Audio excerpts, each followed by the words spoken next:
Hi, Roomies. Hey, Roomies. Yes. So this is Roomies Review the Movies. I am Lindsay. This is Maria. We Hi. are old college roommates. And yeah, we're here to review Menace to Society. I have a degree in film, and Maria's been a commentator. I always like, Reviewing, doing, yes. For the past 20 years, she ain't new to this. She true to this, Yeah. So we are here to review 1993's Menace to Society. hmm This is the first time Maria has watched this film. Yeah, the whole way And through. yes, and I have been watching it for the past 30 years. So Day one. yes. Yes, it was a prerequisite to live in the hood. You had to watch. I seen some of this, and Mhm. like the first scene in particular, I seen Yeah. all that. So at first, when I started, I was like, "Wait a minute, did I see this and forget?" Right. Yeah, that first scene is definitely an iconic scene. So yeah, so let's just dive on into it. Since we're talking about it, the hmm first scene. hmm So the first scene, we have the two main characters, which is Old Dog, played by Lorenz Tate, and Kane, who is played by Tyrin Turner. Um, they are walking into a local liquor store in LA. More specifically, I believe Watts Yeah, is where they're at. So, um, yeah, they're walking into the liquor store and they're just going in to, grab a couple of 40s, typical things that people do in a liquor store. So, yeah, there were two people that were working in the liquor store. Presumably, they were their owners. yeah. And one, it was a lady that was like following them, um not even for real trying to hide it for real, but No, she was following she was following them around the store. And then it was a guy that was behind the counter, yeah. and they were being extremely rude to the patrons, and all the patrons wanted to do was just buy their 40s and go on about their day, right? But Now, they're following them. And hurry up and buy, and mhm, all this right. stuff. You can't drink before you buy, and which I give them that.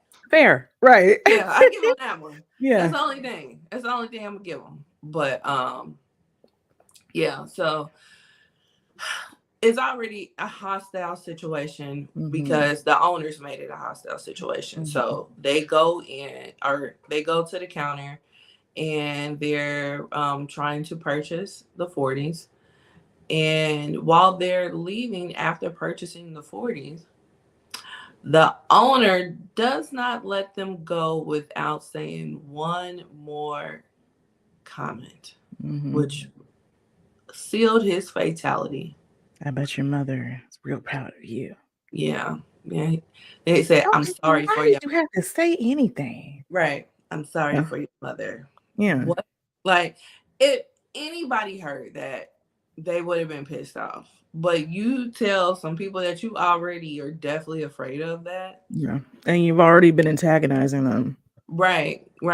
So, of course, old dog was like, "What you say about my mama?" So he walks back to him, and now he's like, just get out. Of course, they have words. And while Kane is drinking his 40, minding his business, old dog shoots the owner. And so Kane drops the 40 onto the ground. It shatters everywhere. And then old dog grabs the wife while she's screaming her head off hmm and tells her, let's go to the back and get this tape. Because surveillance was on VHS back then. So yeah, so they go back to the back, get the tape. She's still screaming her head off the whole time. So he got tired of hearing her scream, so he shot her too. And Kane is flipping out. He's just like, I cannot believe what you did. He's like, I just came to the store to get a 40. Like, Right. Like, now it's a now double I'm murder and a robbery. right. So now Kane not came, but old dog, he didn't came back out with the videotape. And before he went, he told Kane to get the money out the register. Of course, Kane didn't do it. He's shocked that all this is He's occurring. in shock. Yeah. You know, like, wait, what is happening here? What are we doing? We should have talked about this first. But yeah, so old dog goes into the register. It's only $6. So now he's searching the body. So now he's like checking his pockets, ain't nothing in his pockets. So then he checks his ankles, and that's where the money is.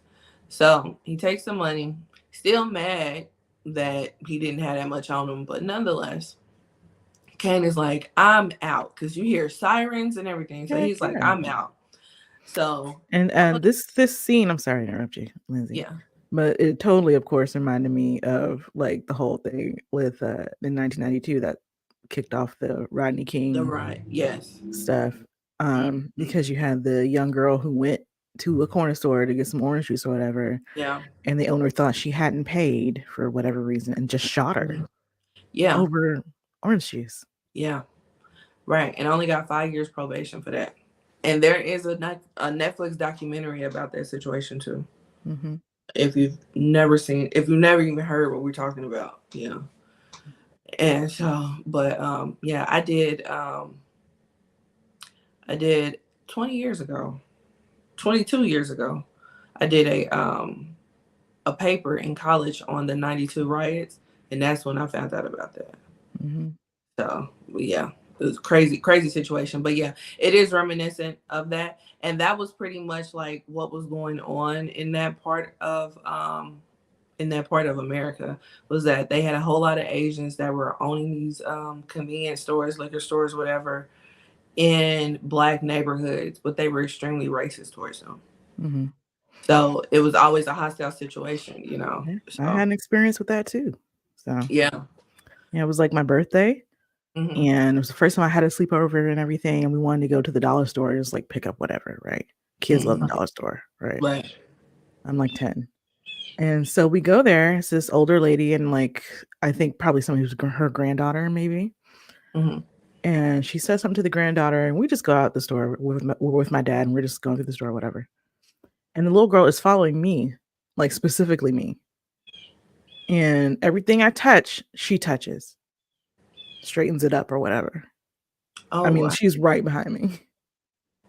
And so we get up to the counter and we see like these necklaces, and they're really pretty. And we're thinking, well, these can't be $1, right? So we asked the woman, like, how much are these necklaces? And she doesn't say anything at first. And then we ask again, it's $1. It's like, and then my dad was like, let's go. Yeah. And see, that's my thing, because any type of hint of disrespect, I'm out. I'm not giving you my money. Mm-hmm. You know what I'm saying? So like with me watching this for the umpteenth time, I was just like, they should have just left. I wouldn't have gave them my, but you know, in these particular neighborhoods, sometimes they don't have the option to just leave. Right. This might be the only one. Right. Right. Or they might have it worse at the one down the street or around the corner. You know what I'm saying? So like they can't just get in their car and drive to another one. But yeah. Yeah. And that's the unfortunate part, which that has been an ongoing topic for years as well. So Yeah. yeah, but so they have this situation that happened or whatnot, and like Kane is just like, I'm out. Old dog leaves, but he doesn't leave without his 40. And so this is how we start Menace to Society. Mm-hmm. And they show like a lot of footage from like the 1965 Watts riots and stuff. Yeah. Which started when a police officer had pulled over like this family and arrested these people, and they heard he had kicked a pregnant woman and stuff like that. Mm-hmm. So yeah. They have that as the opener. Right. Although I kind of wish they said a little bit more about it throughout the movie. Not necessarily the riots themselves, but what's created the conditions. Well, I feel like they did a good amount of setting the tone. You know what I'm saying? They tried. Because that is something that occurred, which is part of the cause of the conditions that they were currently in, but it's not something that's in the forefront of their mind either. So yeah, I feel like if you didn't know anything about the Watts riots, you're not going to learn it from here, which is not the movie's fault. right, But, right, yeah, because like, especially if you know absolutely nothing about it, you would think that they was just showing you. right. Okay, it's violent here. Like, huh? Yeah, Yeah, right. Like you wouldn't know that this stuff legit happened. right. You know, so that would implore you to go on ahead and learn for yourself. You know, to dig into that. You know, but yeah. So so we have all this footage that's pretty much setting the tone for the movie.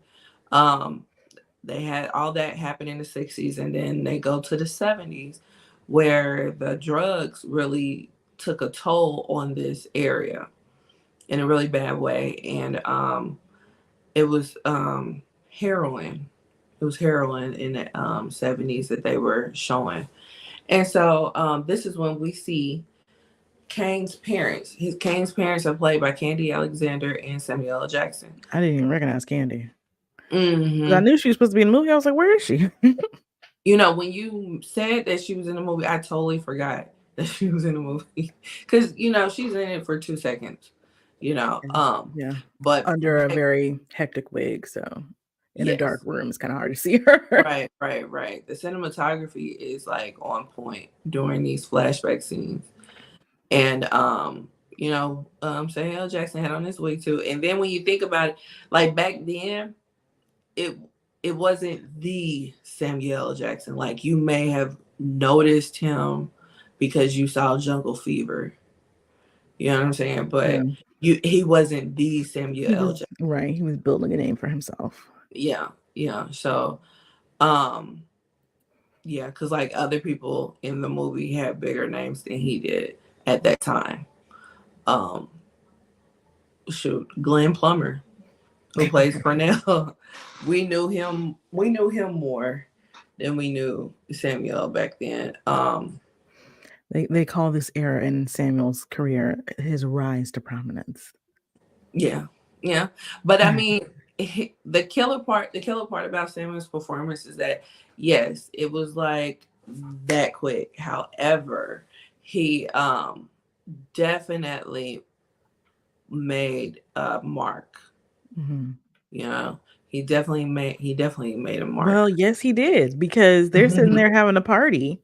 You know, because mom is addicted to heroin and dad's a gangster. You know, and they're having a party at their house, and while the kid's trying to sleep in the other room, which is impossible. Right.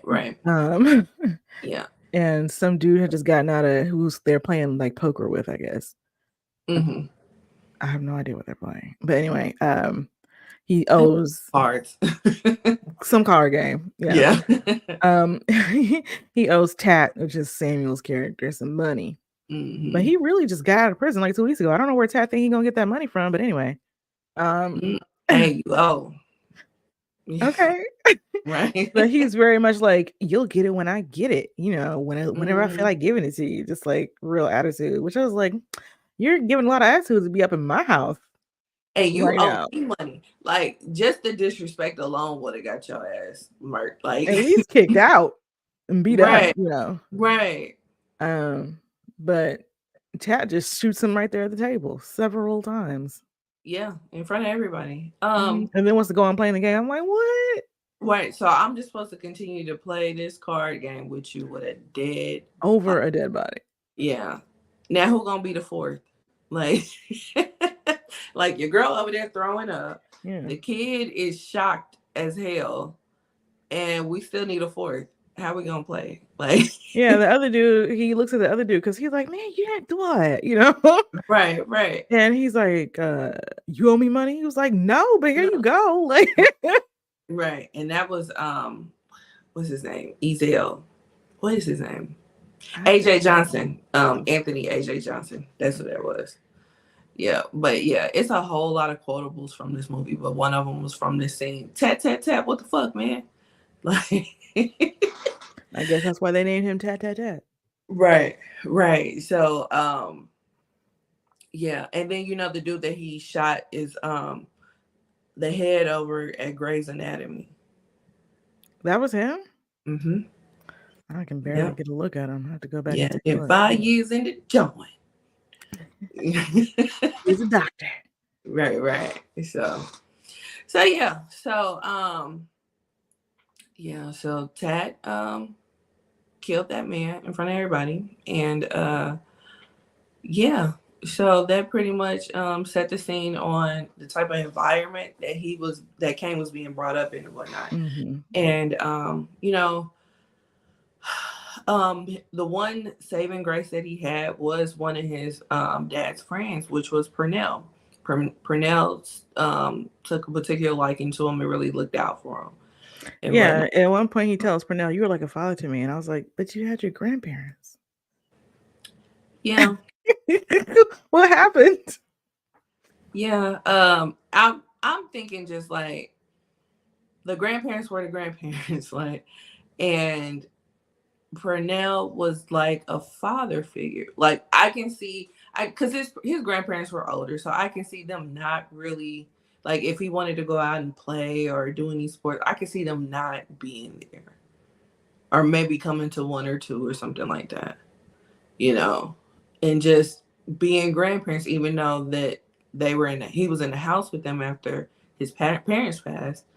I can see And then I can see the Purnell, being that father figure. And then on top of that, he gravitated to the streets. So Purnell was already in the streets. So maybe Purnell pretty much showed him the ropes. Yeah, he did. So yeah. So that's why he can be like, oh well, you were like a father to me. So Yeah, yeah. But now he's out here, being a dope boy or whatever. He's yeah, got his pager. yeah, yeah. So yeah, if when we flash forward to present day in the film, he is pretty much on his last day of high school. Even though he's out in the streets, um, he did manage to graduate. Yep. So with him graduating, there, his parents are, elated that this is occurring and what have you. And he's just like, Grandparents are super proud of whatever. him. Right, right. He's not looking at it as a big deal because he's just like whatever, because he has it in his mind that what he's already gonna do, and I mean you don't need no degree to do that, so or He's just diploma. gonna be, you know, in the He streets kind of forever. got that right. He kind of got that diploma for his grandparents. So it's one of those type of deals. Um, so yeah, so he goes to school, and on his last day, and then he goes back home, and his grandparents are just elated. And then the homies throw a kickback for him for graduating his graduation night. Mm-hmm. So him and his cousin, they roll up to the kickback, and at the kickback is when we pretty much meet everybody else. Yeah. And so we meet uh what are their names? Sharif, we meet Chauncey, AWAX, who else? And a couple other people. But Yeah. yeah, those are some of the main characters. Major players. Right, right. So they say that they want to go get something to eat. Cool. So I was like, y'all don't have and anything at the house? What's going on with right, this like party? all they had Y'all ain't was got no food? alcohol. Yeah. Right. Guess it was bring your own food. But Fun yeah. party, man. What the heck? It's a little backwards, but hey, whatevs. So they Kane and Harold, they ride in their car that they rolled up in, and then Old Dog Sharif, AWAX, and the lady, I forgot her name. They That's ride okay because they never say her name. right, right. So They ride in AWAC's car. AWAX is played by MC8, he was in damn near all the hood movies back in the day. And he's a rapper. He does, and I believe he got nominated for the song Straight Up Menace. If I'm not mistaken. I'm gonna have to verify that, but I believe That's he the one did. over the credits. Yeah, at the end of credits, right. So so they ride in his car or whatever. So they AWAX needs some gas. So they go to the gas station. However, Kane and Harold, they continue on. So they have to stop at a stoplight, which was right in front of the gas station. These two people rolled up on him and was going to jack him for his car. Crazy. Yeah. So and it was like it was a group of people too. No, it was two. It seemed like it was more than that. It was one driving the car, and it was one that got out the car that looked like Eazy-E. So, yeah. Harold is taking too long to get out the car because he's trying to grab for his gun. And he told Kane to get out the car. So Kane is slowly getting out the car. And yeah, because they took too long, the dude that looked like Eazy-E started busting. And with him busting, he pulled Harold out the car. And then he also had shot Kane. So Kane got shot in his shoulder.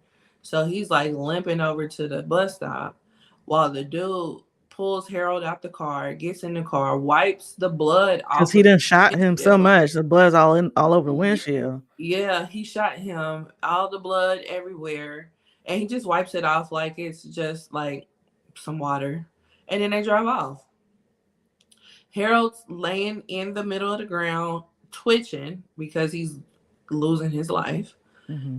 And then the guys that are over at the gas station, they see it and they drive over. And so they get Kane into the car. But Sharif is like, we need to get Harold in the car too. But Old Dog is like, that nigga dead. Like, we can't do nothing for him. He's dead. Leave him in the street. Leave him in the street. And Sharif is like, that's not right. I'm going to stay. Old Dog's like, well, you stay. We got to go. I can see both points. I definitely can see both points. Mm-hmm. So I really wasn't mad at that. But yeah, so. I was like, dang, nobody's going to at least help him get out the street?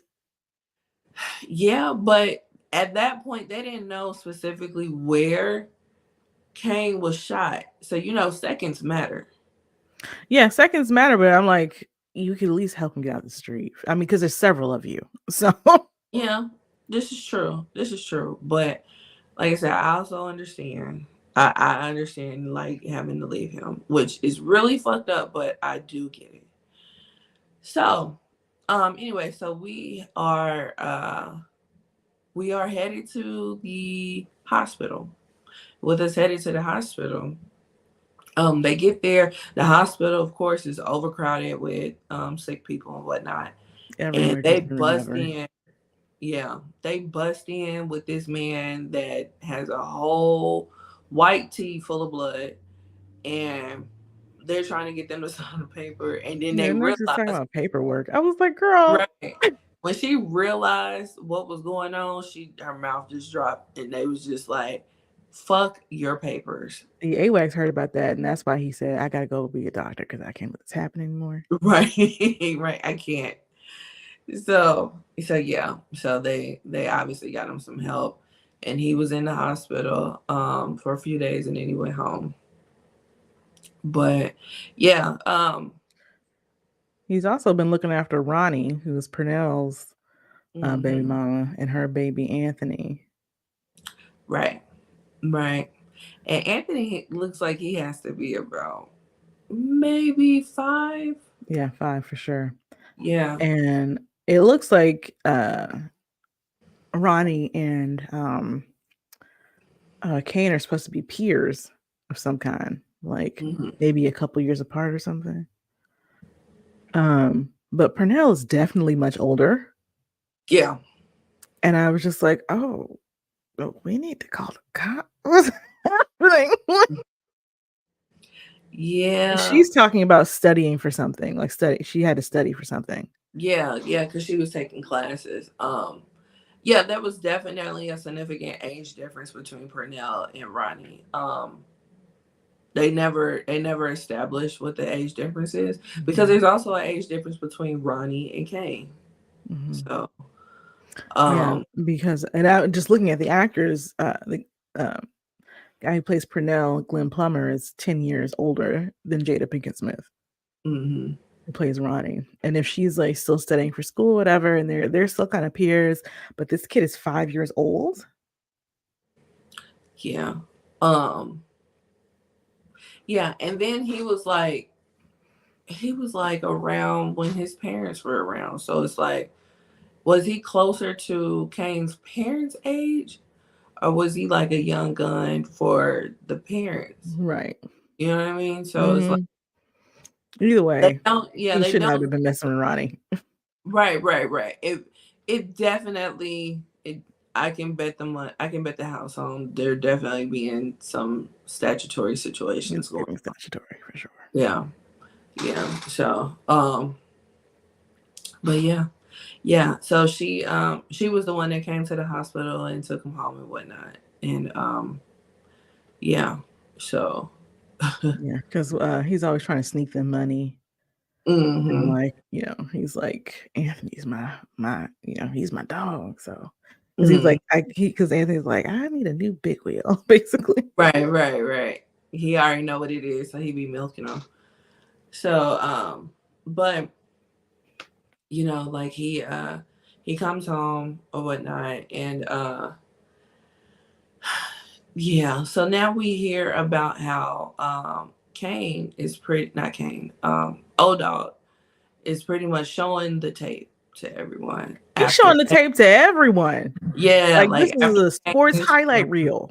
yeah, yeah, that's pretty. I mean, it was like it was, since people like to compare it to Boys in the Hood, it was like the football reel when the Yes. college recruiter came.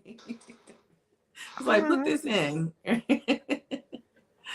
So yeah, Kane hears about that and he tells him like, "Hey, I told you not to be showing people that or whatnot." And Hello.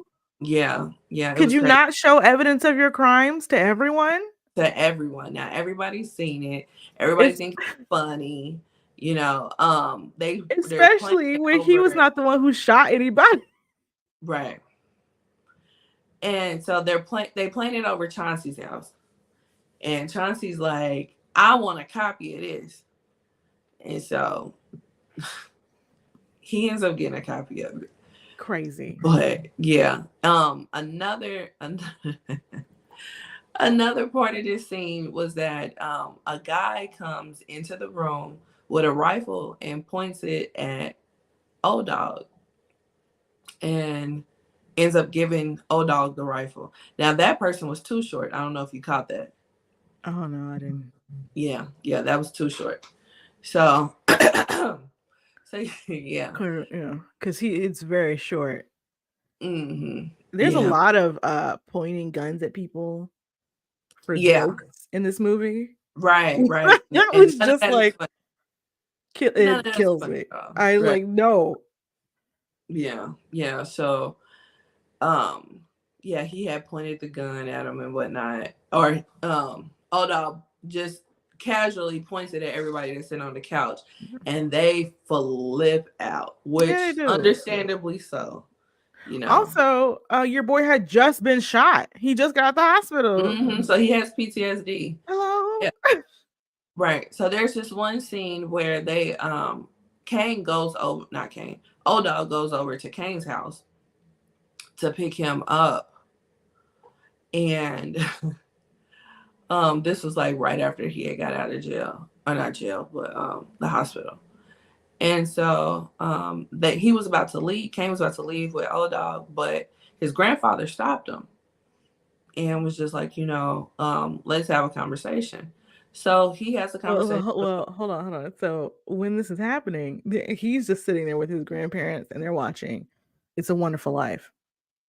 Yeah, yeah, right. Which is a great classic movie, but Right, he is not into it at all. Even though he's been watching a bunch of these old gangster movies, like around the same time, right, frame as right, this one.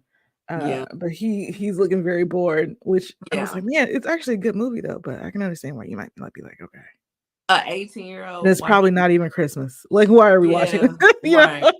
Right. And that be the thing because with older people, of course, like us growing up, the older people, like our elders and whatnot, they were in the neighborhoods that weren't the best. Mm-hmm. But at one point when they moved there, they were good.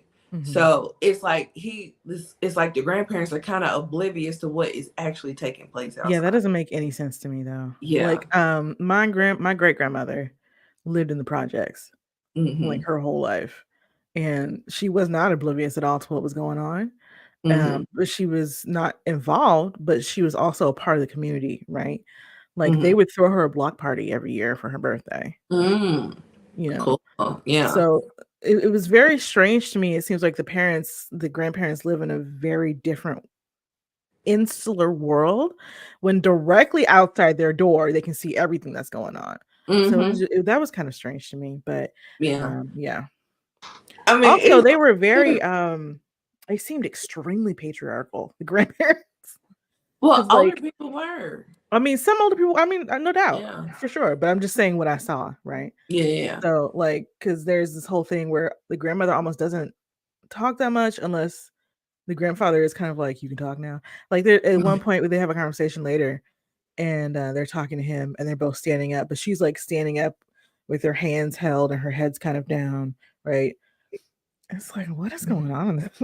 But yeah. Yeah. Yeah. Because I've seen it, it Yeah. wasn't it didn't like it wasn't weird to me to see. Mhm. I can see why it would be like, why is this going on, But I mean, like it was realistic, Mhm.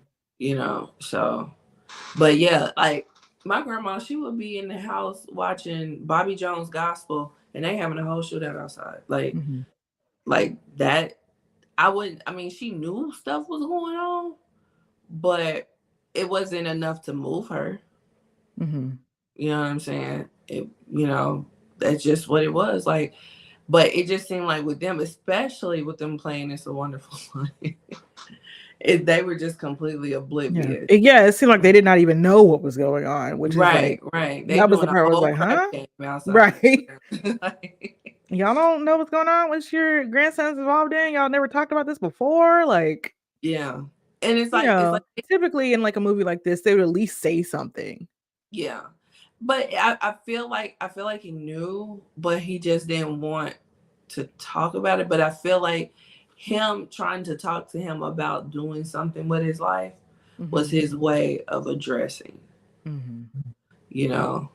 So, which is what they did. They had a conversation with the grandfather, and the grandfather was really trying to, talk to him, trying to come from a religious standpoint, Yeah. and which if you're not into religion like that, it's not gonna work at Yeah. all. You I know. do like this part of the scene where old dog comes in and they're like sitting on the couch. Because they're about to just leave. He was like, no, let's sit down and talk, right? Like you were Hmm. saying. And so when they do, they're under this very famous portrait of the Last Supper, right? Hmm. Only everybody is white. Just like, Yeah. oh, okay. Yeah. Y'all are Yeah. y'all are just really, really out of touch with everything around you. Hmm. Yeah. Yeah. Which I mean, that didn't stick out to me either because my grandma had the same picture. Well, the So. thing about they frame it so it's like right above them. It's right above Hmm. Old Dog and Kane. So it's very much like, you've got God and whatever in the background, and then you got basically Kane sitting with the devil as Old Dog Hmm. right here. So Right. Right. So yeah, we have this scene or whatnot, and there was a famous line that the grandfather said, like, "Do you even care if you live or die?" And Kane thought about it and was like, "I don't know." And that was pretty strong, mhm.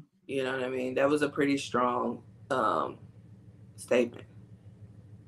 Yeah. So so yeah, we we back over at Chauncey's house or whatnot, and somebody comes and knocks on the door. So with that being Chauncey's house, they told him to go answer the door, and it was this guy, this white guy, that looked very uncomfortable with being Extreme nerds. in this surrounding. But apparently they were doing an insurance scam.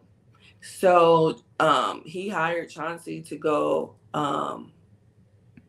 steal a 1990 Nissan Maxima. Yeah. And so It actually looked kind of nice. I was like, those Maximas period are Yeah. nice. But yeah. Yeah, those were nice. And so yeah. So this was this was a funny scene. I don't think it was meant to be funny, but it's just, I think it was meant to be Clifton funny. Powell. Yeah, Because His acting is hilarious. Clifton Powell, Yeah. all that. Has Clifton Powell ever not been a villain? Whew. Not off the top of my head. Yeah, but I think it was supposed to be comedy because the way the white guy was acting was just like over the top. Nervous, like, come on. The way that Chauncey was acting, he was like, "Come back," and because die. he knew he could. Because the guy was being so scary. Right. You don't want to come around here in the dark, like, yeah. Like, leave this man alone. Like, Right. No. He's clearly very scared. Oh, terrified. He's terrified at high noon. Could you imagine? No, he don't want to come around here in the dark. Right. Absolutely not. So, but yeah, he ends up agreeing to it, of course, and then he leaves. And so Chauncey gets the young guns to go out and get this car. And so that is Kane, O-Dog, and AWAX is the driver. Oh, I skipped a part. Oh, I skipped a big part. Well, we'll get back to that in a second. But because this movie is really just a bunch of scenes put together. It is. It feels a lot more like a play than a movie. Yeah. So and one of those things that contributes to that feeling is they have a lot of voiceover for like almost the first half of the movie. There's a lot. Yeah. Which I usually don't have too much of a problem with voiceover, but I really felt like it was too much. Because a lot of things he was saying you could just show. Yeah. But with the shoestring budget that it was on, they probably was like, we're just gonna talk about this, right? So because it was 3.5 mil, so yeah. Right. So yeah. So we'll get back to that scene that I skipped in a second. But yeah, so they steal this car, or they find the car, whatever, in a parking garage. And nobody pays attention to the parking attendant being there. And he automatically calls the police. So when he called the police... I thought it was a setup. I missed the parking attendant. I just figured it was a setup. They were trying to get him. No, it was the parking attendant. Yeah. So he calls the police, and they find the car or whatever. This is my favorite line. This is the first line I say when I think of Menace to Society. Oh, shit, look at the motherfucking wheels. Love that part. Absolutely love it. So, yeah. So they find the car, whatever, they jack it, and they are trying to drive out of the parking garage. So right when they're about to cross the threshold, the cops are there. So they stop the car, get out, start running back into the parking garage, and the cops have a dog. So they send the dog. The dog finds them and starts biting on Kane. And so they ended up getting arrested, and they let old dog go with a warning because he's a minor and this is his first offense. That's wild to me. Yes. This was also Kane's first offense, but he didn't get let go because he's 18. So he got, of course, charged as an adult, but he got attempted joyriding. Yeah, because they didn't have anything. Right. They had nothing. So, but this is during the interrogation they bring up the whole thing at the liquor store. Right. Because when he dropped the 40, his fingerprints were on it. So this is when we get Bill Duke. Yeah. Interrogating him with a gun pointed to him. I was like, okay. Yeah. They put extra sauce on it. Again. Okay. But we've been saying this part for the past 30 years. You done fucked up, right? Yeah. So that's I was like, stop talking to the cops. Right. Oh no. They're fishing. They clearly don't have it. I bought the drink at 11:15. Definitely. I bought it then. And that's when I dropped it. Oh, so, okay. So you bought the drink at 12:15. Yes, definitely. I bought the drink at 12. Why are you still stop talking to cops? Right. Shut up. Right. Because if they had anything on you, they would have been charged you with it already. They're trying to get something from you. Stop talking to them. Exactly. All they got on you is that you dropped a bottle. Okay, Ann, is that a crime? Right. It's not my fault they didn't clean it up. So, yeah. But, so, the scene that I skipped, after they left from talking to the grandfather, Kane and Old Dog are talking, and Old Dog tells him, I know where the dudes hang out that shot you and Harold. Are you down? And he was like, let's get them. So they went and found the dude. It was them two and AWACS. And they went and found the two guys. But what's his name was like, Kane was like, I'm not kidding, and kids are old folks. Yeah. And she's like, oh. And Old Dog was like, I don't give a fuck. I just don't care. Why some old folks gonna be out there at midnight anyway? Yeah, that was a good point too. I was like, yeah, why would they? That's a great point. That's a great senior citizens ain't trying to get food at midnight. What's happening? Yeah. So, and we get this long monologue from Old Dog, him going off, and then AWACS was like, both of y'all shut the fuck up. Yes, I was on AWACS' side at that point. Right. Just give me my joint. Enough. So because Old Dog's like, why are you so paranoid? Oh, I don't know. Right. So they ended up finding the people at a restaurant, and they get what's his name? Old Dog and Kane get out the car, and they start shooting at the guys. Old Dog shoots his guy, one hitter quitter, he's out. When I tell you Kane has no aim at all, he unloaded the clip on the dude and probably got him in the shoulder. Yeah. Dude's still running. He runs around the corner of the building, and that's where AWACS is. So AWACS is like, hey homie, you need some help? So like what? Let me help you get to the other side. That's what. Right. So he comes up on him and completes the mission. And then he sees Old Dog and Kane. And this is another favorite part of mine.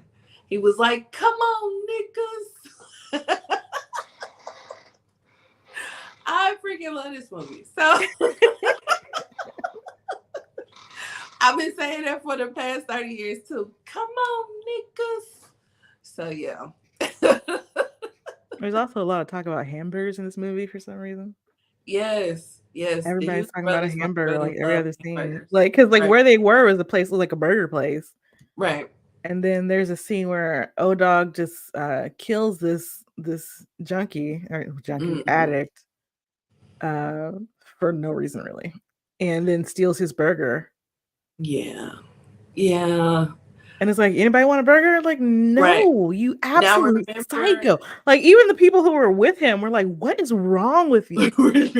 It was such a throwaway part. Like, what? Like, nobody cared. Nobody. But even them were like, but even those the two folks who were like with him were like, you are too much. Like, that was uncalled for. Right. Like, he was harmless. Like, Right. but He yeah, was but just I broke and addicted, and you shot him and took his burger. Like, what are you doing? but remember, there was another scene when he was trying to get drugs from AWACS, and he only Right, he had didn't the have the money. $2, and he Right. was just like, "No, you need to come back with 20." And he was just like, "Okay, well, give me my $2 back so I can get a burger." Well, the whole thing was he was like, well, I'll suck you for it. That's what he said to Kane. But I'm talking That's about on yeah, the other scene, yeah. because you were mentioning the whole burger stuff. But Like, that's when he he said had the O said, dog. That's when O no, dog he shot said him. that to AWACS. No, when we saw him the first time, Oh, he no, had I two didn't mean the first dollars. time. I didn't mean the first time. I know. Yeah. I went back. Oh, okay, okay. So yeah, because we kept on talking about how they keep on talking about burgers. Because he talked about burgers in that scene too. Oh, So he he was like, did. "I got Oh, these two yeah, he sure dollars." did. He was like, you Yeah, can go buy a burger with that or something. right, right. He was like, "Give me my $2 back so I can go buy a burger." And now he didn't bought the burger. Then he said, "Yeah, I'll suck your dick." And Kane was not Kane, It was but O Odell dog. was like, Yeah. "What you say?" And that's when he shot him. It's Yeah. like, I mean, he said what dope fiends would say. Like, what do you want from him, dude? Like, I don't like. I don't know. So, but He was yeah, trying to trade the burger for it at first. Good. right, right. He was like, "I got these cheeseburgers." Now you can't even get cheeseburgers for $2. Right. So when I was in college before I came down there to Georgia State, I had this TV production class, and we had to do like a 30-minute. We had to do a 30-minute video with commercials as a class project. And so our individual project was the commercials. My commercial was a PSA about not doing drugs. And I used that scene from Menace II Society where he wouldn't leave the guy alone. Then he was like, "I got some cheeseburger." I didn't say the suck the dick part. Yeah, let's leave that part out. Yeah, right. But I was like, "I got these cheeseburgers." And he was like, "What?" And then he shot him. And then at the end, I said, "Don't do drugs."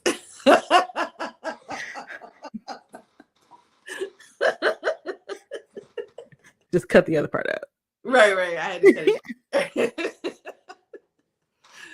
So yeah, that's how much I love this movie. So yeah, but anyway,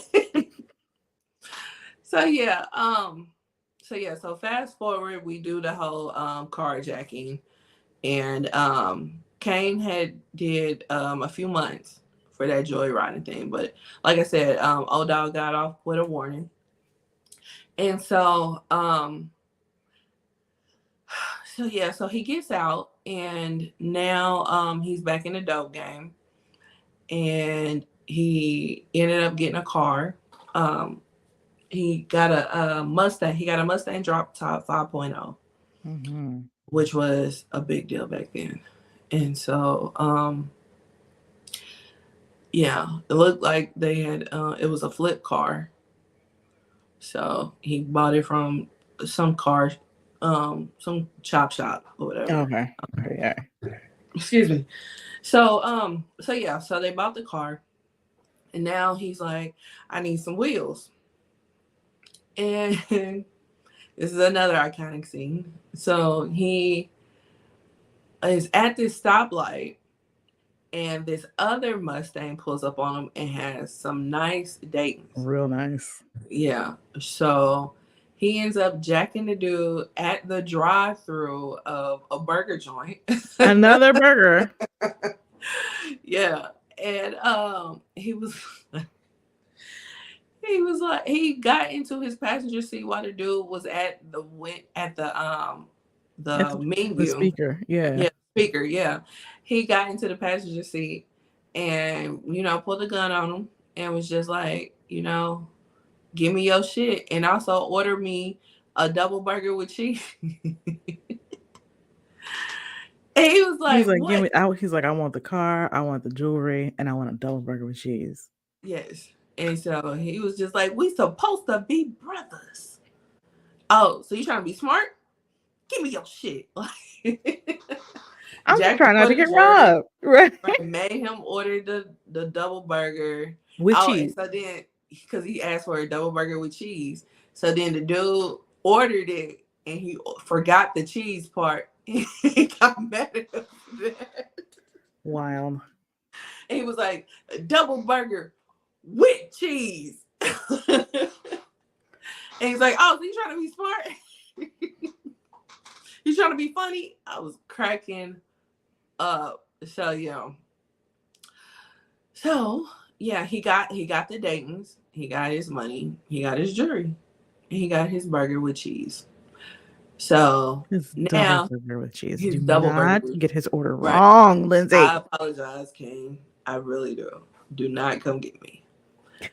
So so we go next to the to a picnic. They were having a picnic in the park, and now he's riding good. He got his Dayton's or whatever on his ride, so he's Feeling straight. himself.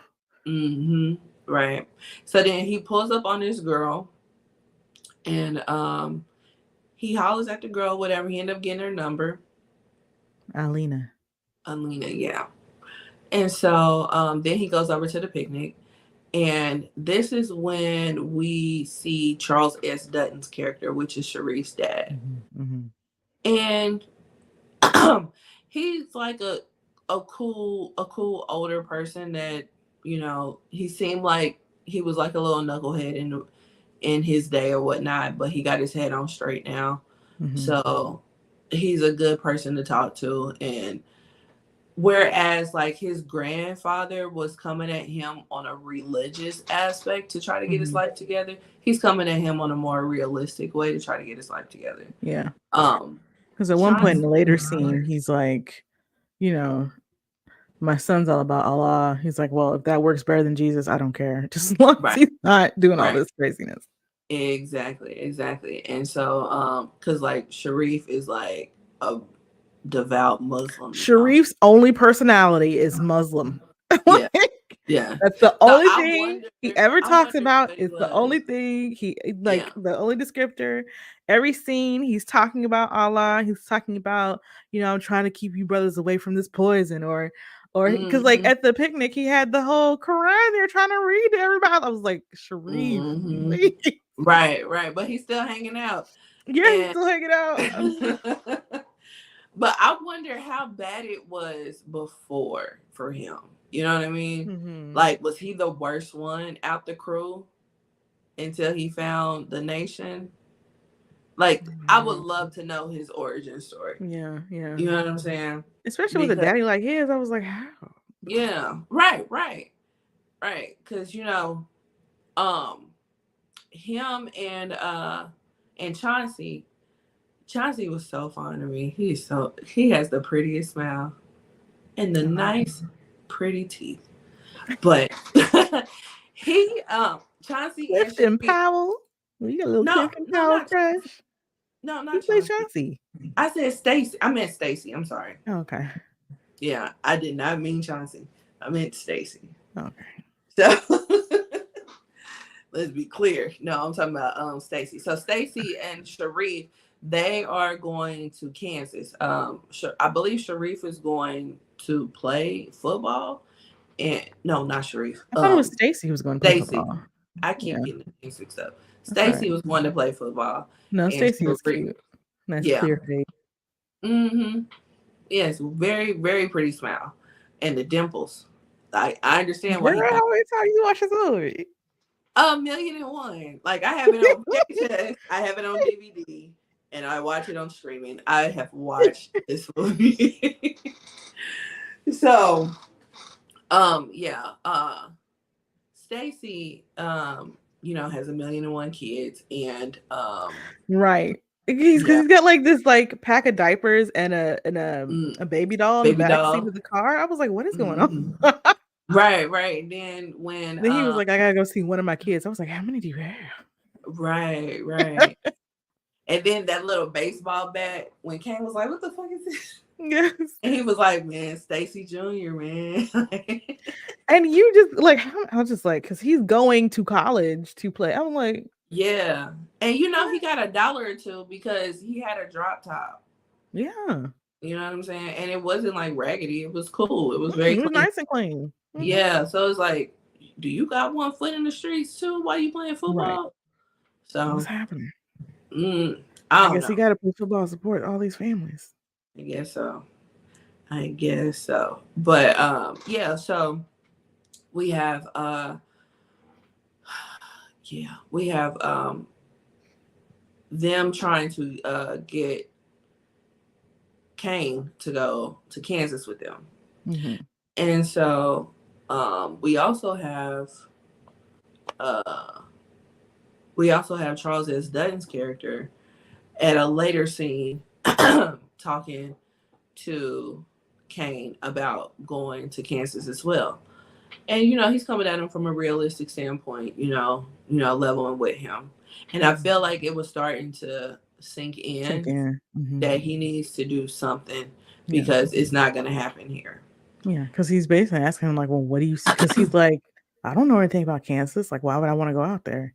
Right. And he's like, well, what do you see for yourself here? Mm-hmm. And as someone who lives on the border of Missouri and goes over to Kansas often and lived in Kansas, there's nothing in Kansas. I get it. Yeah. Mm-hmm. I get the question. It was very legitimate. It was a very legitimate. I'm not gonna lie. Right. So yeah. After this conversation or whatever, Kane and Cherie leave, and while they leave, they're driving going wherever they were going, and they get pulled over. And this scene is pretty much a testament to what was going on back then, where cops were just getting beside themselves ridiculously, pulling people over for no reason. Just harassing them, taking them, never charging them with anything, but taking them somewhere, beating the shit out of them, and then dumping them somewhere, Mm-hmm. Purposely dumped them in what they believe would be enemy territory. Mm-hmm. Yeah, they dumped them in the Essays neighborhood, and the Essays helped them. They took them. Yeah, which didn't surprise me that they helped him, because they're already beat up. What are they gonna do? They're obviously not a threat. It wasn't surprising that they didn't beat them up. Yeah. It was surprising that they helped them. Well, I think it's probably not that surprising that they helped them, because if they didn't, and maybe they had just like died there, that would be a problem. So, yeah, they probably. Yeah, they would. Let's not this problem just out of our place. Right. I mean, I'm happy that they helped them, but I remember watching it back then, and I was shocked that they helped them. I don't think it's necessarily out of altruism, but yeah, because I would have just thought that they would have just been like, man, get out of here, just not fool them, just make them go walk on somewhere. But shit, they couldn't sit up, let alone walk. Right. They was jacked up. So, mm-hmm. So they helped them. They took them to the hospital. They ended up having a hospital stay.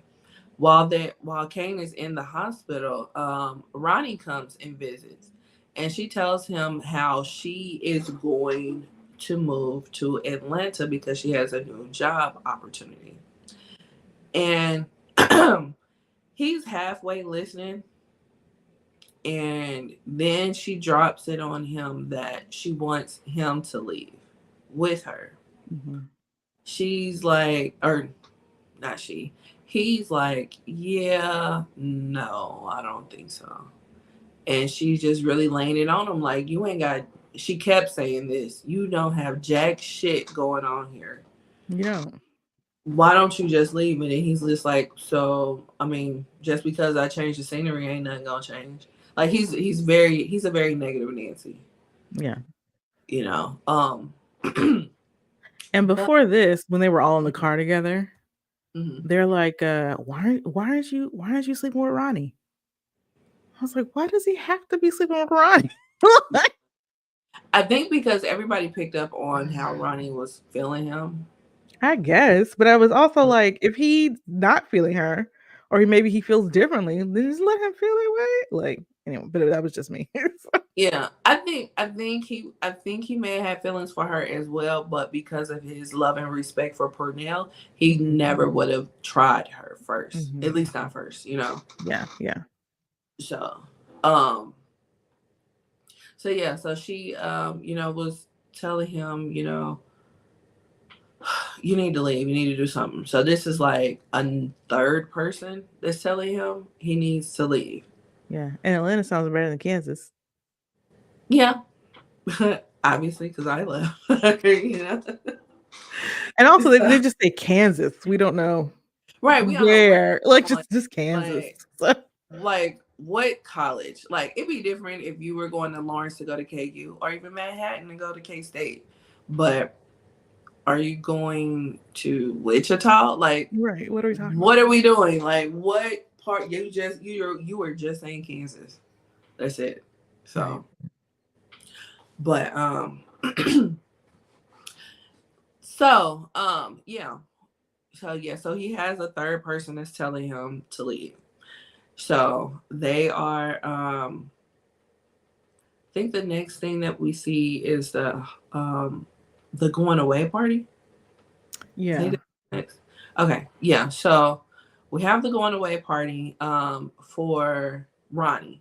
Ronnie's throwing a little hangout at her house, and everybody's there except for Kane at this point. And I think Chauncey is trying to push up on Ronnie, and he's like overly aggressive. He's drunk too, and he's overly aggressive, and nobody's doing anything about it. Yeah, And I because he think, pushes up on her once, and yeah, she's like, "Leave me alone." right, But right, no. He pushes up on her once, and that's when Kane comes, yeah. That's when he and comes. because that's when he comes up, and then he backs off, and then he pushes up on her again Mm-hmm. later. Yeah, right. So the first time when he's overly aggressive, that's when Kane finally comes to the kickback. And so then him and Ronnie have a conversation in the room. And that's when she lays it on him again, like, hey, you need to leave, blah, blah, blah. And I think at this point is when he finally decides that he's gonna leave. Mm-hmm. But yeah, they also have sex. Yeah. While everybody's in the other room. And they just Everybody's there, including yeah. Anthony, the baby, Yeah.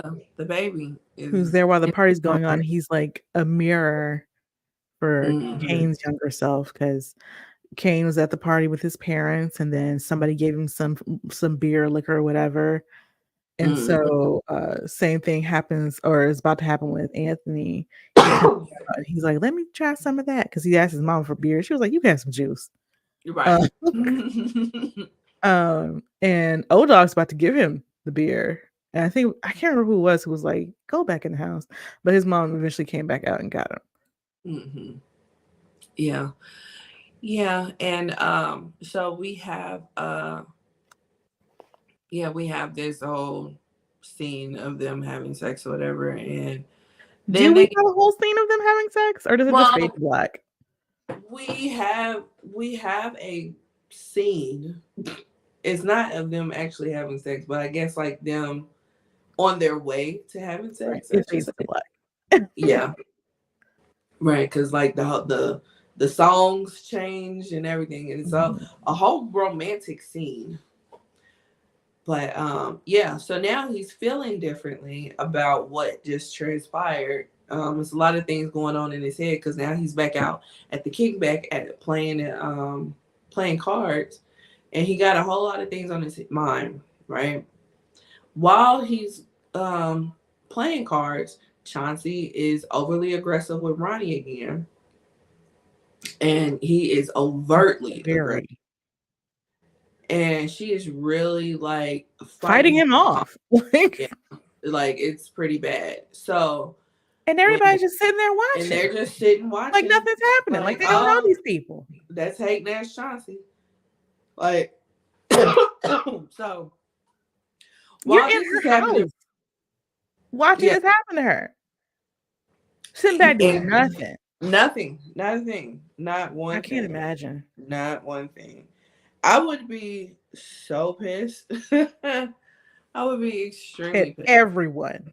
Yeah.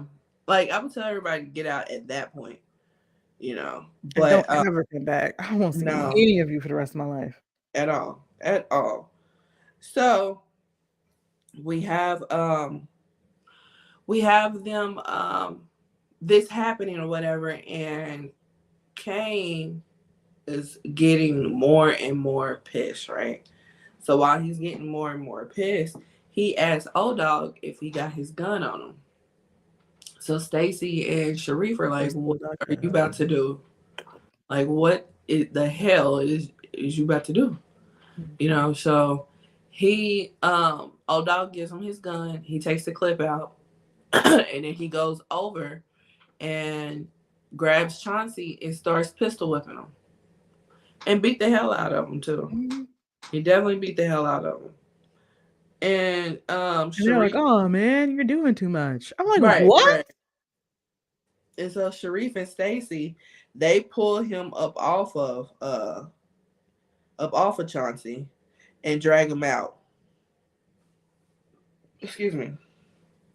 And so when they drag him out, it's a situation. It is a situation. So that's how the kickback ended.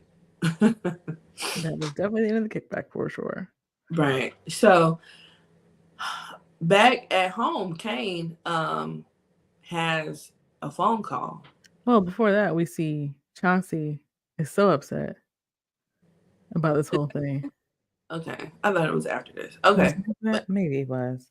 Yeah. Yeah. Like I said, like this movie, it's a bunch of scenes put together. You could have put it in any way. But yeah. So Chauncey's retaliation to this whole pistol whipping was that he sent the tape to the feds. It's crazy. Yeah.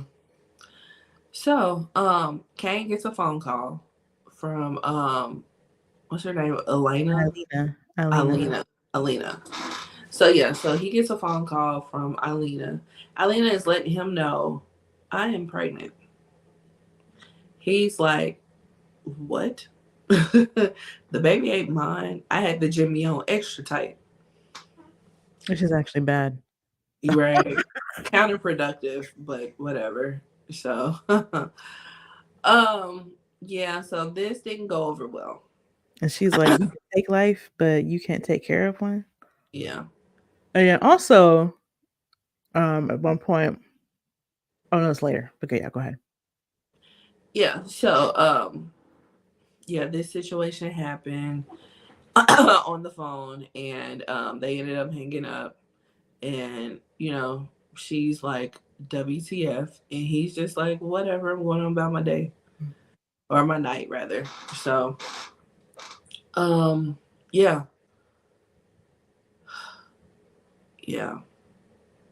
So so he's at home, and in the grandparents' house. Yes, at the grandparents' house. And he's walking home. He's with old dog. And while they're about to walk into the house, this guy comes up on him and was like, which one of y'all is Kane? And they like, who wants to know? He's just like a friend. And dude was like, Kane was like, well, I don't think you know me. And he was like, well, I'm Alina's cousin, and she don't like the way that you've been treating her, and I don't either. So he was like, so we supposed to fight over a bitch? I think you better watch who you calling a bitch, partner. So then Kane says a couple more words and then just steals on him and kicks the shit out of him. It really did not have to be all this him. either. Like, I mean, he really just stomped the heck out of this dude. Yeah, he stomped the hell out of him. So of course this draws a crowd. And this is right in front of the grandparents' house. So the grandfather comes out and sees what happens. Old dog sees that the grandfather had came outside. So he stops Kane. And so then that's when the grandfather grabbed Kane and was like, get your ass in this house. That's how you know when old folks is really pissed off, because they cuss. So so he goes into the house. So then old dog, kicks him for good measure, and he goes on about his way. They really did not have to do him like that. He didn't, but it was funny. So Oh, so the grandparents have a conversation with Kane, and they're just like, we have tried with you, and we cannot try no more. They hit him with a couple of Bible verses, and he was just like, "What does this mean?" And they was like, "Son, you gotta go tonight." yeah, now, immediately. I Yeah, can't do because this no more." he tells them he's gonna move to Atlanta or whatever in a couple weeks. He's like, "Can't just stay till then." They were like, "No." No, no, we gotta go. Um, and then he was just like, "Well, grandma," and the grandma had to look the other way because she couldn't do nothing about it. Also, her husband hadn't allowed her to speak at that moment, so she couldn't say anything. And then I'm there's being that, dramatic. right? And then there's that. So yeah, he ends up leaving. I assume he went to Ronnie's house. I guess we don't know. Yeah. Oh, the grandma did talk. Because remember when he said that he was going to leave with Ronnie, can he just stay till then? The grandma was like, I hope you don't mess up that girl's life. Yeah, she did say that. Mm-hmm. And I was like, well, he's going to. Because even if he wasn't in the streets, he still just graduated high school. Yeah. Yeah. Nobody's particularly a great person at that time because you're still learning. Right. And he like literally just took his cap and gown off. Like Now he's moving to Atlanta and like gonna be a father to this kid. Or what? Like, no, it's not mm-hmm. gonna work out. Right. He's got And a like, great family.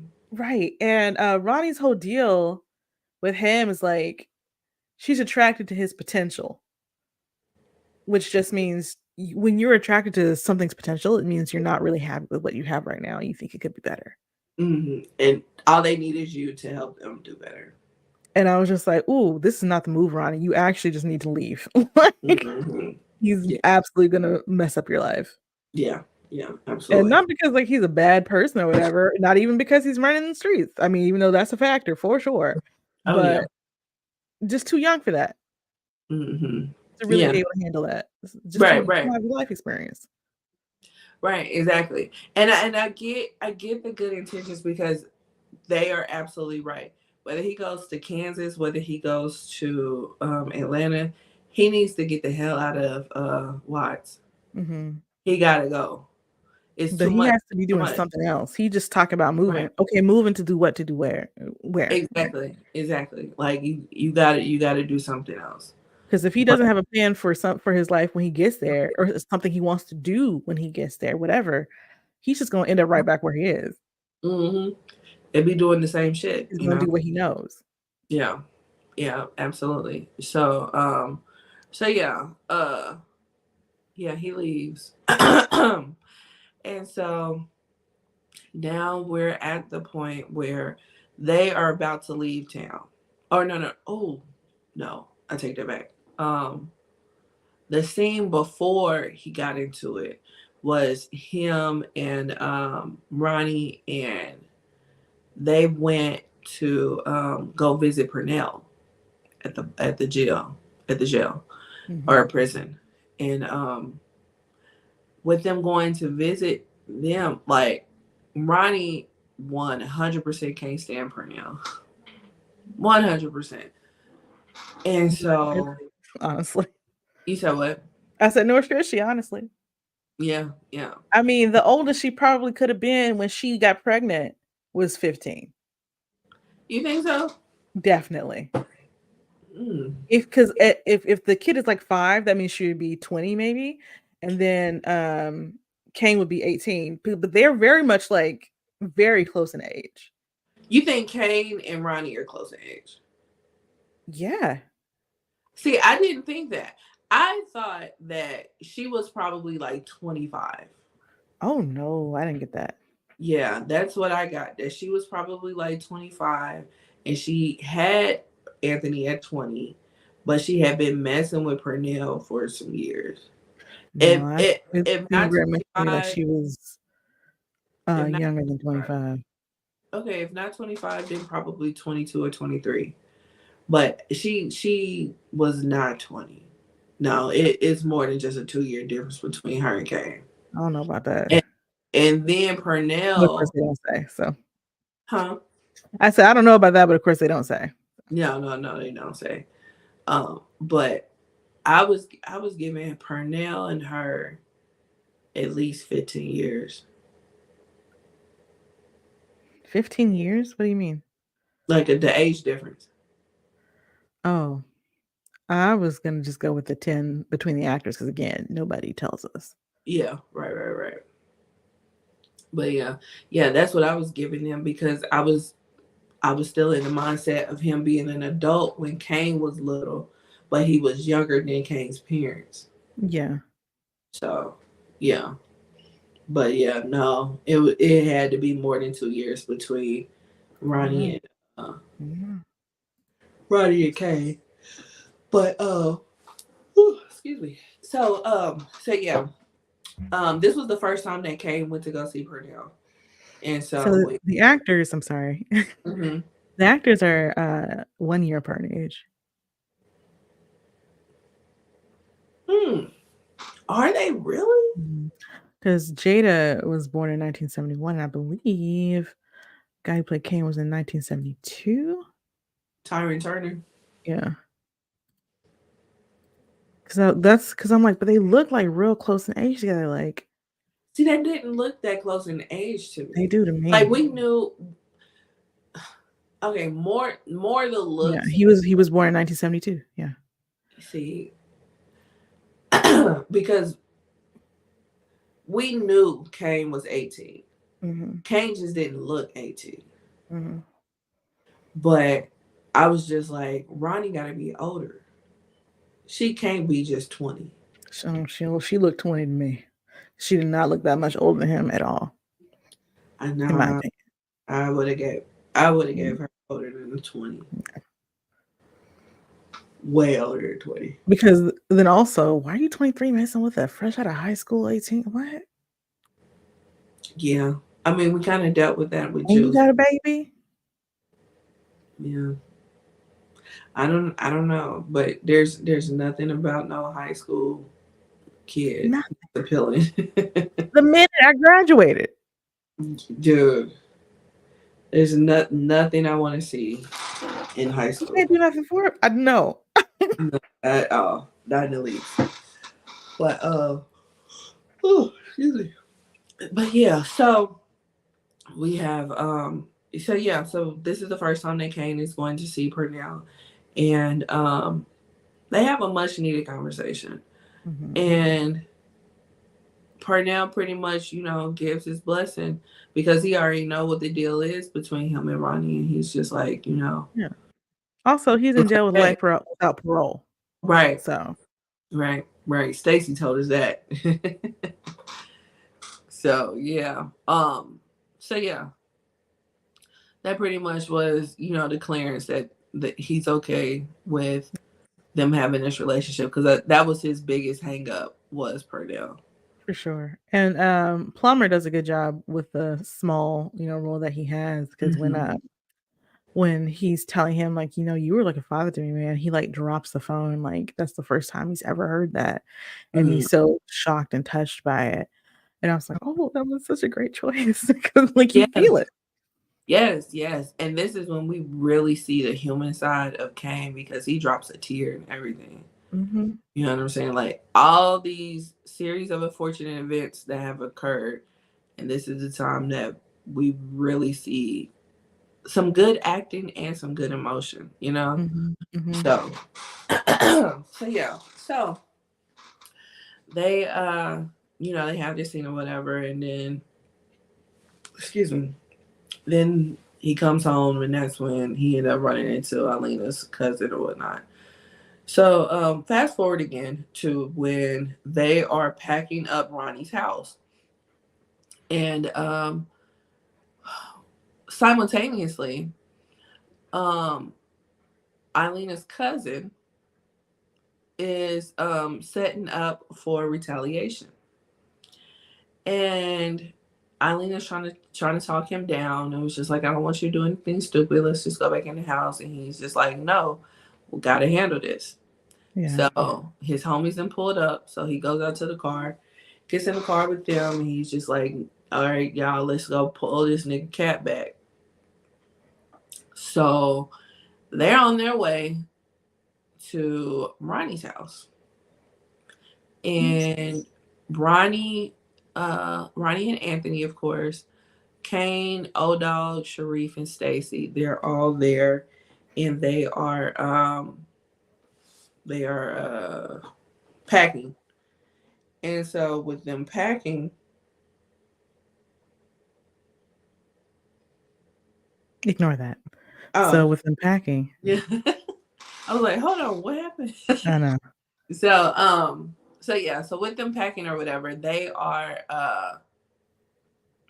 outside, of course, and yeah, they are almost done with the packing, and they're about to hit the highway, but he is feeling kind of down. Also, O Dog is there, right?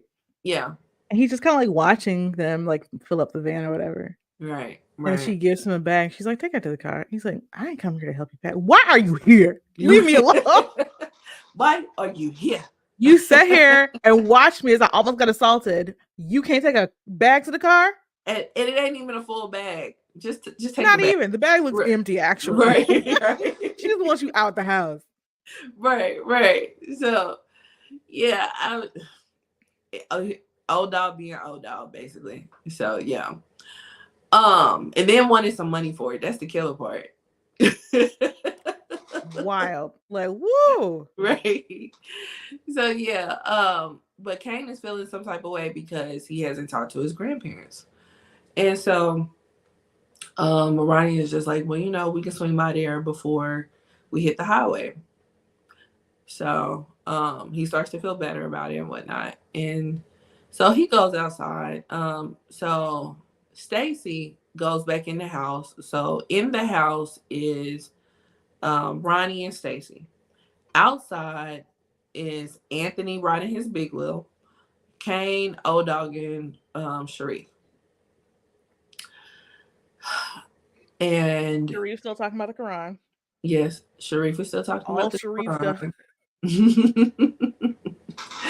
So yeah, and they're finished packing up this van, and so they turn around, or no, they're like walking from the van towards the house, which ain't nothing but 10 feet, but Yeah, it's very dramatic.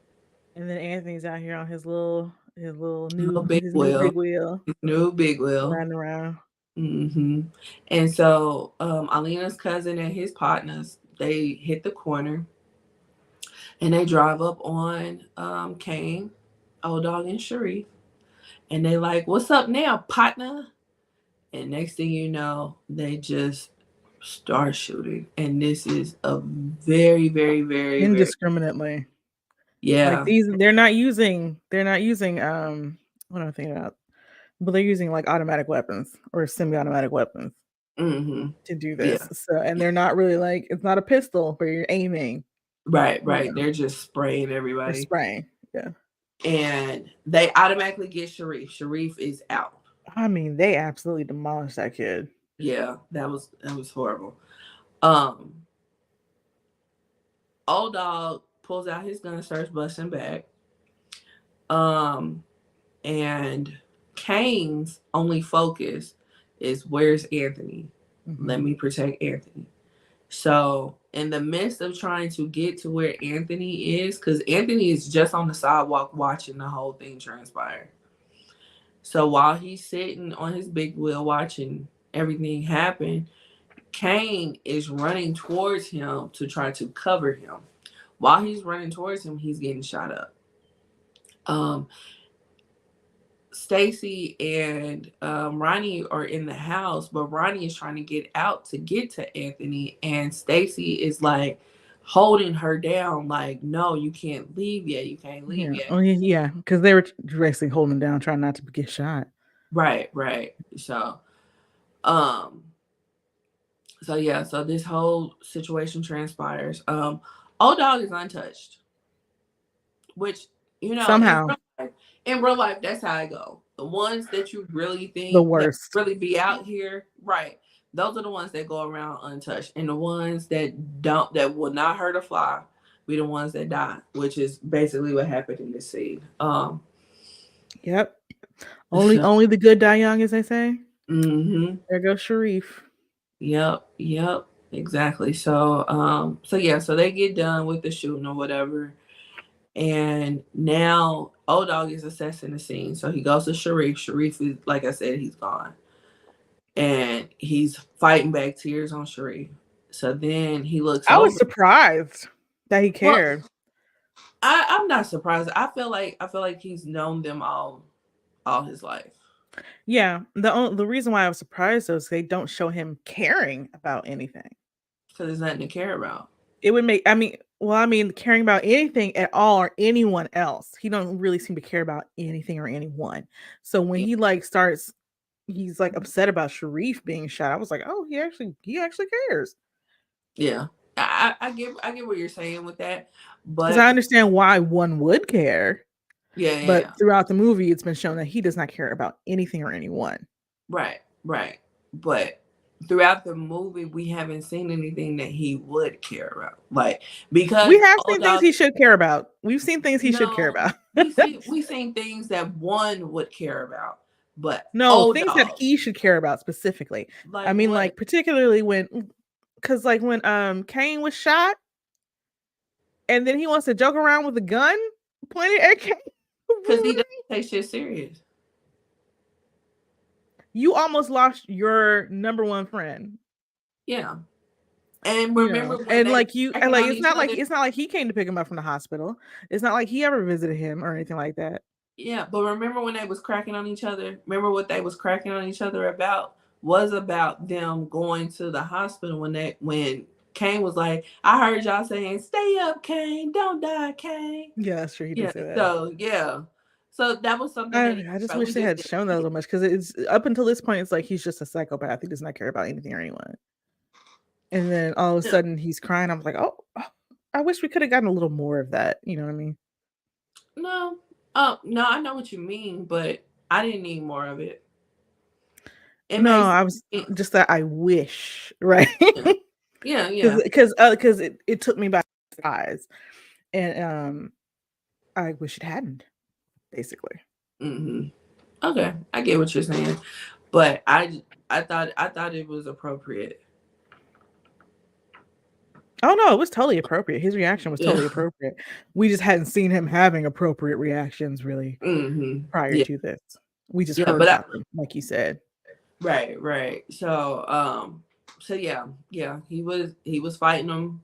He was fighting him with Sharif, and then he saw Kane, and that's when he really was about to be like, OMG, you know. Mhm, mhm. And by this time, Ronnie and Stacy have come out, and because Old Dog is shocked, like he can't really move. So Stacy comes and they take Kane off of Anthony, and so Ronnie takes Anthony and goes back into the house. And so Stacy is trying to tell Old Dog, go get some help. Go get some help. But he's holding Kane, and Kane, that shit was so realistic. OMG. Because Kane was really trying to hold on, but it just was not happening. No, It, because O Dog wasn't holding him. It was somebody else. Oh, because O no, Dog was right. Stacy was holding him. No, it was somebody else. Because Who was O Dog still had the gun, and he Yeah. was telling him and the person who was holding Kane was like, "Go get help, go get Right. help." It was And Stacy. O Dog, so Stacy was holding him because O Yeah. Dog wasn't holding him. Right. And because I'm thinking about this scene in particular because Stacy says to him, "Hold on, man, hold on." I was Mhm. like, "Sir, did you see him?" Like, it's not a choice at this point, Yeah. Unfortunately. And I was getting a little frustrated with O Dog because he's like not moving, but I totally understand why. Hmm. Yeah. And then he was like, he tried to like grab his head and try to hold his head, but Stacy was like, "No, go get some help." Like, You hear me? Right. so, yeah. That scene is, like I said, I have watched this movie 50, 11 times. That scene is still hard to watch. Yeah. Mm-hmm. So, but yeah, And then it just ends. Well, yeah. What he with has a the voiceover. He has the voiceover, and he brings up the fact that, and then they have flashbacks. Because, when you at the end of the life, they say that your life flashed before your eyes. So they have all these flashbacks of what has happened over the past couple months. And then it goes back to when his grandfather asked him, "Do you care if you live or die?" And he was like, "Yeah, I do, but now it's too late." And you can kind of hear his voice kind of chuckle or kind of break when he said, "Now it's too late." And then you go black, and then you hear straight up Menace start. So yeah, that is Menace to Society. What are your thoughts on Menace to Society?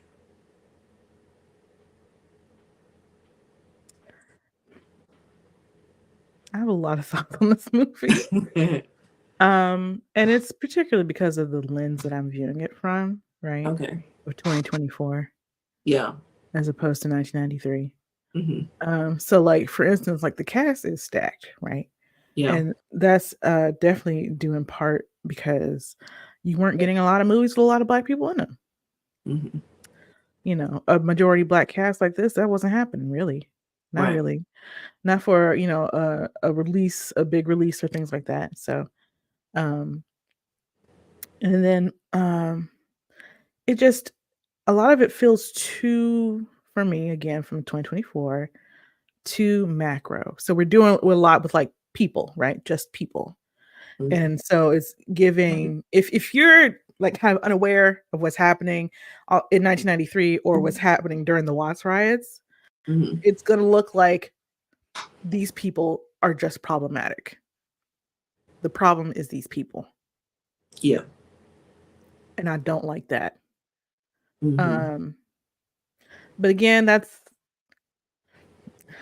me really. It's not really necessarily a fault with the movie, but I just know how people are going to view this if they don't have that knowledge. Yeah. So that upsets me, but that's not the movie's fault. Mm-hmm. Right. The characters feel a little flat for me. But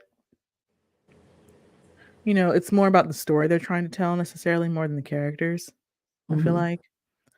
So again, like the whole thing that like he's got two grandparents who seem to clearly love him even though they're out of touch. Like what happened there? Like, Mm-hmm. And then again, like you were saying, like with Sharif, like he has a father who's very intelligent and seems to be very involved, but he got caught up in this too. Like what happened there? Right. Also the way they treat women in the movie is miserable. Like absolutely miserable. If they're not yelling about them being bitches, yelling at them to get them some food, yelling at them to tell them to shut up, killing possible baby fathers over. I mean, he did really beat him bad. He should not have done that. Like, come on, dude. You could have seen that would be something, retaliation was gonna happen. You did not need to do that to that dude. Yeah. That was just, I mean, especially with him already going to move. Like, why would you do this shit? But he's 18. Yeah. So we're And not he all just making. came from seeing Purnell at that time. We're not making really great decisions. Even especially with him seeing Purnell, you would also think that maybe he's got his eye on the future instead of we don't need to beat this dude up today for just asking about his cousin. Yeah. But who the hell are you to come and ask me about anything? Yeah, that too. And that seems like it was out of Alina's control because she was like, don't do all this. Right. And then I'm sure she didn't send him over there to ask about him. I'm sure. But the nerve of that dude to go into somebody else's neighborhood. Like, what were you going to do? Right. I don't know. And you was already like fidgety when you asked. Right. So yeah, I mean, but the because there are several female characters, but they don't, outside of Ronnie, we don't really learn any names. Again, the whole thing with the grandparents and like the grandmother seemed very repressed. At least in her performance. Like her performance is giving like he leads the household and I speak when he lets me. Like which is a thing, right? So Yeah. that's a thing. But it's just going along with like the way women are kind of treated in the movie. Like if you're not being a caregiver, if you're not sleeping with somebody or related by blood like mom or something like that, then like you're not really a factor at all. Which was very typical of a lot of these movies at the time, right? But it's just like, God, that's like a whole nother story we're not telling, which is another reason why I'm like, like when I was tweeting, I was talking about like Ronnie, like what Ronnie's doing or not doing, like her betting on his potential basically. And like, girl, this is not what you want. You don't need this for you and your son. Right, exactly. Which is probably another reason why I'm like, I think she's really young because like, you know, people have kids a lot of times, not all the time, but a lot of times their focus changes completely. And like, what is best for my kid? How can I make sure my kid has the best blah, blah, blah. But yeah, I had a real problem with that. So like most of the problems I have with the movie aren't necessarily about the movie, except for like the misogyny in it, because it was a lot. You know, but that was not unusual for a lot of the pop culture at the time. So right. That's just kind of in context with that. But yeah, so it was, and because this is kind of like, I would say probably one of the first that got really popular with this kind of story, right? A lot of the things that it presents eventually became tropes, right? Because of course we have introduced while being a menace to the hood, well, you know, that first parody, right? Yeah. And so a lot of these things became memes, even the whole like, you kind of wonder how I got here, which is kind of like what they do at the end with the flashbacks and all that kind of thing. But of course they're just setting that up. That's not really their fault that it became that. Yeah. That just kind of marks it as one of the first initial movies to like do these kinds of things.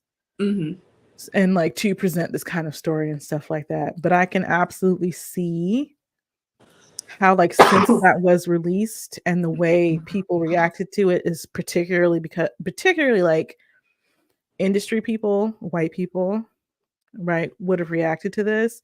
And like you get the explosion of movies of Black people in the hood, and it's always about struggle and violence and never any love is shown, right?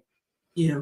So that was one of my other like actual critiques with the movie. One is like the misogyny. But the other one is like the lack of love that's really shown. We get it kind of like I keep wanting to call him Rock from Charles S. Dutton's character. We kind of get a little bit from him, you know, when he's talking to the guys at the cookout, and then later when he's talking to his son and Kane, like in the classroom or whatever. So we get, and I loved that. I loved that because he's also such a great actor. He's such a great actor. He is extremely underrated. Like you believe him every time. So I love like seeing him talk to them and him showing them that love and like giving them space to think about these things and stuff like that, instead of maybe being more like his grandparents who were probably more just kind of judgmental than letting him have that space. I just wish we could have seen more of the love that's present, because the hood isn't always just violent all the time. It isn't. And like the scene you have with Kane and Ronnie, like when they're gonna have their love scene, we don't get to see it. And I was like, I wish we just had just a little bit more tenderness, like, you know, just to show like this isn't the only thing that's happening, you know. But yeah. Yeah. Yeah, you're definitely looking at it in a 2024 lens. Yeah. And like I can and I know that, like looking at it. Like, right. There's nothing wrong with that, because when I watched it this morning, I was looking at it And I was just like, there are a couple of things where I was like, ooh, probably couldn't do that. Probably couldn't do that again. Like the voiceover was a little much, but again, Mm-hmm. like they have $3.5 million, so they probably just try to put as much in here as they can. Mm-hmm. Um, Yeah. but then also there was a feeling of disjointedness sometimes because, like you're saying, it's like kind of just like a lot of scenes. They're Mm-hmm. not always like connecting, and sometimes they just have a different feel from the rest of the movie. Excuse me, from the rest of the movie. Like I'm thinking of the interrogation scene. Mm-hmm. Like it feels it doesn't really go anywhere. Yeah. Like I get having the interrogation scene, of course, because you You have would Bill be Duke. interrogated. Right, Right. right. You have Bill Duke, you know what I'm saying? And it did make sense because somebody had to investigate the scene and see the beer, Yeah. and then Yeah. and the fingerprints matched. So it made sense. And then you got to use Bill Duke when you can, If you're gonna get Bill Duke, you're if gonna you're have to gonna use get him. Bill Duke, you got to use them, and you got to use the scene. You can't cut it. But I can also see them being like, this scene wasn't needed. That Um, scene could have been a voiceover yeah, or just a and couple of lines, and it just kind of like because the way it sets up, it's like Dutch angles and it's very tense and stuff like that. And he right, it takes was a his cool and scene Bill to watch. Duke takes his gun out and points it at him on the table and all this stuff, Mhm. and then it's just like wop wop, Yeah, like right. It was a nothing. cool scene to watch, Yeah. and for all the reasons that we just stated, you had to have it. But you can definitely see that not being needed. You can also see it not being needed. The scene where we see him cooking the crack, Yeah. What was that about? just to show that he does know how to cook crack. I guess I don't Why know. did we We care? didn't need Right. it. We didn't need it. I mean, we We didn't kind even of talk about it. Like right. We don't see him. We don't see him like do drug or not do drugs, but sell drugs. But we already know that's what he's doing. Like that was already told us. yeah, we have one scene where we see him do an exchange, and that's about it. Yeah. So it's like we didn't really necessarily, but it was a cool scene to see. I guess. Like the way that But he again, was like shot. I'm coming from 2024, so I've seen a scene like this before. Right, right. And then you got Too Short in the scene, so you I got guess Too I just Short. You wanted got to to use them. You know, You gonna have him we say got bitch? we You got gonna two have him scenes do? from Too Short.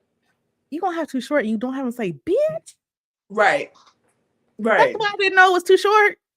right. Because he has to say bitch for you to know it's him. That's how you know it's real.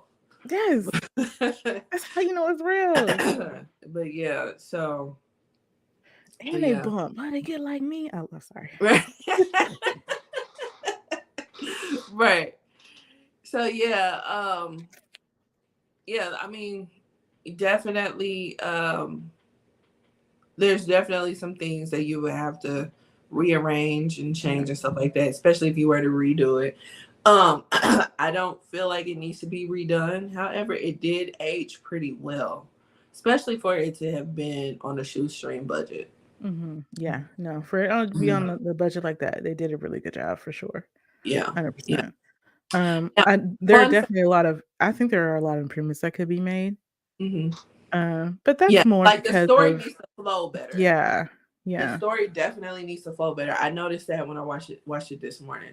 Mhm. Because out of all the many times that I have watched this movie, I've never really watched it from this angle to talk about it. Mhm. So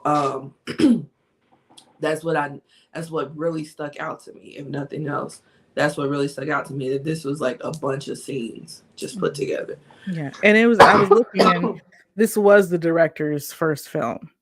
hmm Now, And fun fact: did you it know that very Tupac much feels was that supposed to be way. in it? Did I know what? Did you know that Tupac was supposed to be in this movie? No, of course not. Yes, Tupac was supposed to be in this movie. He was going to play Sharif. Of course.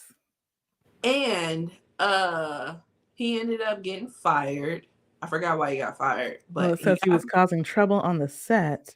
yeah, He he was was being angry overly about being told aggressive. why Sharif would turn Muslim. Yeah, why wouldn't you know that? Yeah, right. Right, because Tupac was a method actor, so he wanted a whole backstory and whatnot. I do remember now, like he wanted a whole backstory for Sharif. He wanted to know the ins and outs. They weren't trying to give it to him. They was Yep. being mean to him and stuff like that. So he ended up getting fired, and then he fought one of the Hughes brothers. They ended up pressing charges, Oh, and he dang. got charged with assault and battery, I believe. Yeah, guilty of assault and battery. Yeah. Mm-hmm. Yeah, that's that he absolutely would have outshined more of the folks. Because I'm Yeah, looking at a quote here, and one of the directors is saying if Pac had been in the movie, he would have outshined everyone. Yeah, sure. yeah, Because he was an actual actor. He was real, right. it was like him and like him and Jada. Mm-hmm. They actually Yeah, like study this stuff as kids and everything. right. So yeah, him actually saying, well, why did he turn Muslim is not a bizarre request at all. Yeah, Wanting to know your character's motivation for making a life change, that's a huge life just change. very ABC. He's not Right. asking for anything spectacular out of the ordinary, asking for that. No, it wasn't a bad question to ask. It was actually a great question. Yeah. But it wasn't the main character. So maybe that's why they was just like, man, But he's Muslim. every character, in my opinion, needs some kind of backstory. Like, it doesn't have to Agreed. necessarily be like, all of their life or whatever. Like, Right. but like just their motivations. Like, Right. I keep thinking about that Sprite commercial. What's my motivation? Yeah. What's some motivation? But What you it's true. Like, right. you know. Right. So I agree because I mean questions need to be answered that have been left unanswered for me for the past 30 years. Like, Yeah. where does old dog's parents stay? Does he stay with them? Does he Is he have any family? right? Like, especially for him to have been 16. Like, I can't imagine being 16 out here on my own. I No. know it happens, Yeah. Oh, it but definitely happens. there's a But it's reason just why it like happens. it's very hard. Mhm. Right. There's a reason. There's a reason behind it. But I'm just like, okay, where does he go? Where does he Where does he sleep? sleep? Yeah, like where does he wash his ass? Like Right. just And no something that one seems was that like concerned about him. no, You no. know, you would think maybe even his grandparents might be concerned about him because they hang out all the time.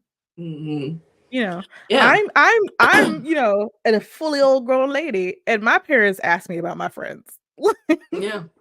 How's so and so? What are they Right. doing? Right. How come they're Um, not here? Like, when's the yeah, last time you talked to them? Like, I get that too. I'll be like, I am. Why are we all right? because they care about you and your life. Yeah. So, Right. like, it just kind of seems odd that nobody seems to care about where O Dog is, or Yeah. why he seems to have no one at 16. Right. And we don't really get any information about that. Like, that could have been something in a voiceover, Hmm. you know? Yeah. Especially when everybody was being introduced, Mhm. instead Oh, of yeah, just this is saying, O okay. Dog. He's 'cause, like, we know what happens to Kane's parents, of course we do, because he's the main character, but that's also delivered in voiceover. Yeah. Could have been the same for O Dog, like you said. Right. So, yeah. There are bits and pieces that, yeah, if somebody were to ever do a remake, Yeah. would have to clean up. Yeah, clean up and expand on, Yeah. you because, you get a lot of folks, now and even now since then anyway, who are like, "I'm tired of movies like this." You know, I hear a lot about movies that have like enslaved people. And be like, Mhm. not another slave movie. And the thing is, like, it's not necessarily this kind of movie you're tired of. It's the story. You keep getting kind of the same stories, and you're tired of that because there are other stories that take place in these same places and times that you could tell that would be different and Mhm. refreshing and expand your ideas of who these Yeah. people are and what they could do. And that's kind of what I want, right? So, Yeah. but yeah. So if you were going to, I think you could absolutely do this again. But of course, Mhm. we're in the age of series television, right? Yeah. So like when this came out, you want to be in a movie. You want to get a movie. Movie is the thing that you want, right? But now it's more like you want a series because you get to explore more things Right. typically in a series than you would be able to do in a film. And because this has so many because they're trying to do a lot, you know, because they try to build in that history with the Watts riots and everything like that. Mhm. And it can be hard to do all that in a movie. And they did for their first film, I think they did a really, really good job. Agreed. Agreed. Um, for their first film, for the Mhm. budget, Mhm. you know, for the times, just for this to be a featured release Mhm. in '93, that was huge. Mhm. You know what I'm saying? I agree. Um, yeah. I don't know if I would necessarily want it to be a series though. One Uh, second. Tell me more.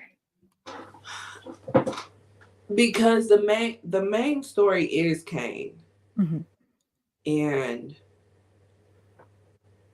like I don't know if we care about the other characters enough to have them have like their own episode or something like that. Well, I mean, Like, you were talking about Sharif and O-Dog, right? yeah, but like you can tell Old Dog's origin story in an episode. You can tell Sharif in an episode. Right. Right. But I don't care about Chauncey enough to know his. I don't care about Oh, well, we don't have to do everybody. AC enough. But like Right. but like you were saying, like Sharif and O-Dog, because it's especially because like Sharif and O-Dog are like the ends of the scale, and like Right. Kane is in the middle. In the So middle. we would definitely want to know O-Dog and Sharif stories as to how they turned out the ways that they did. And Mm-hmm. then I would also want to know about more about Ronnie as well. So I feel Yeah. like you could do like a nice little 10 episode series, Mm-hmm. if- about these particular folks and like things they're going through, and also, what's happening in LA, right? Mm-hmm. Because like I was watching some people talking about the film, and there's this one guy who does like he analyzes villains in movies. Mm-hmm. He was like, a lot of people wanted me to talk about O-Dog, but he was like, I'm just going to talk about the whole movie. He's like, Yeah. because he was uncomfortable with painting O-Dog as a villain, which I Right. understand. But yeah, like there's a whole lot that goes into how people get up in this situation specifically, right? Yeah. Like have the whole Great Migration from the South into the North and the West, right? Mm-hmm. In the 30s and 40s, and there was also because of World War II, they signed in this law that where the federal government couldn't discriminate, or at least discriminate not as much, right? In a lot of like the manufacturing they were doing. So that's why you have a lot of people Mm-hmm. moving for those jobs, and also to get out of the segregated South, right? Right. Right. They move into those jobs, they do those jobs, we win the war, those jobs shut down. Mm-hmm. So, and then we also have like the whole issue with racism in housing, because people were writing like into deeds that you cannot sell this house to a black person. Right. So it wouldn't matter if they had the money and you wanted them to buy it, they still couldn't buy it.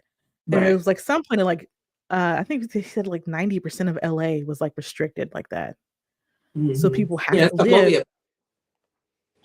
People have to live where you allow them to live. Right. And those places are not being kept up. Mm-hmm. And they're being what people would call benign neglect, right? Mm-hmm. So it creates a lot of this, a lot of the conditions that enables all this stuff to happen.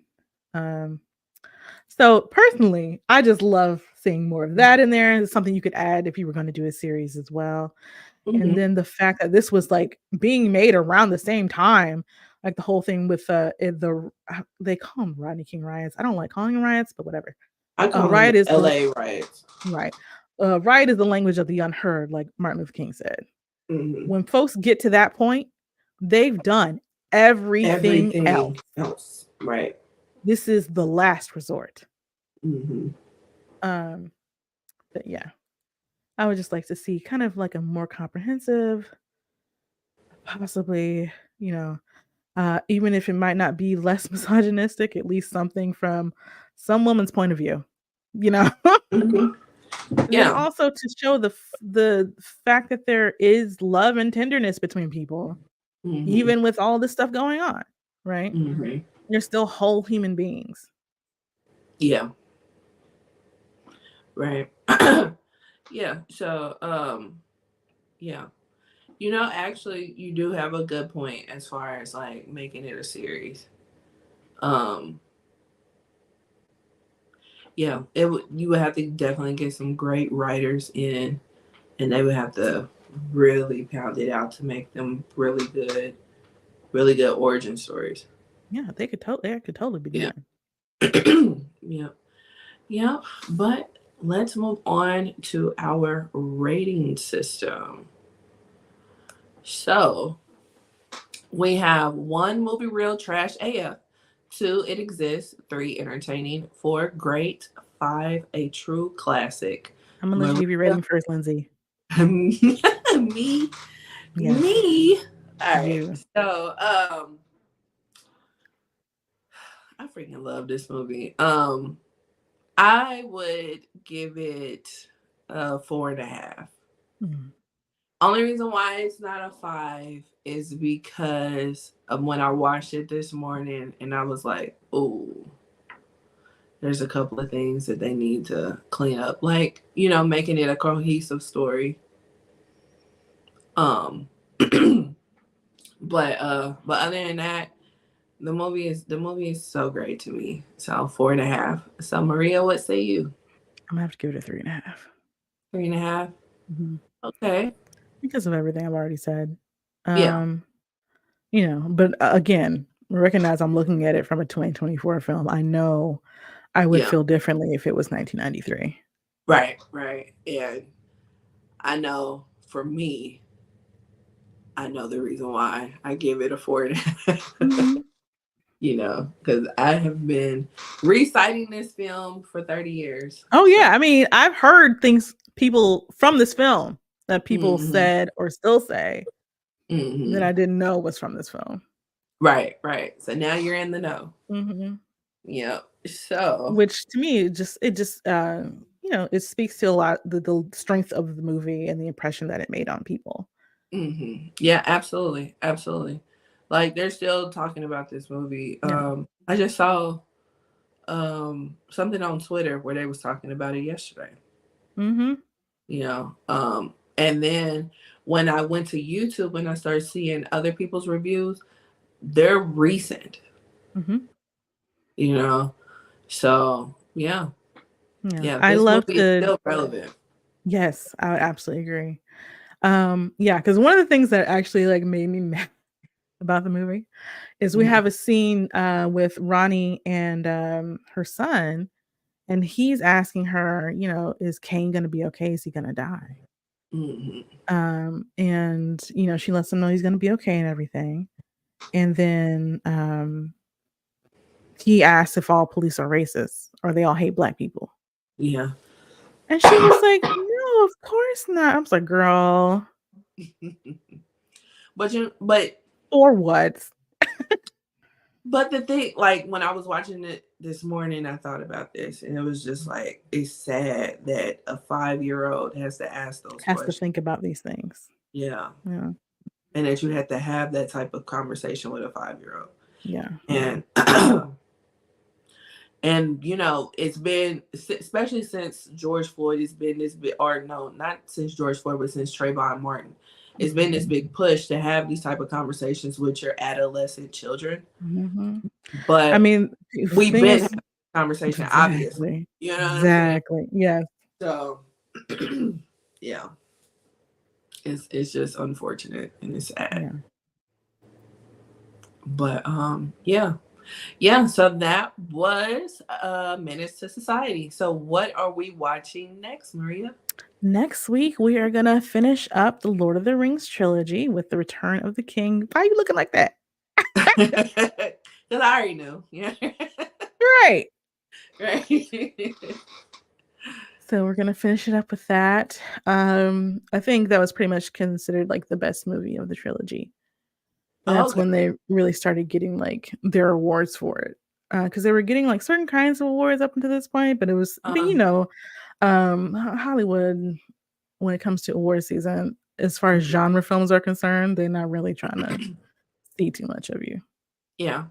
And you know that this film and Menace II Society both came from New Line Cinema. There you go. Yeah. So, yeah. Mm-hmm. Well, I mean, this film is Menace to Society, but Lord of the Rings, you're talking about? Yeah. Yeah. Okay.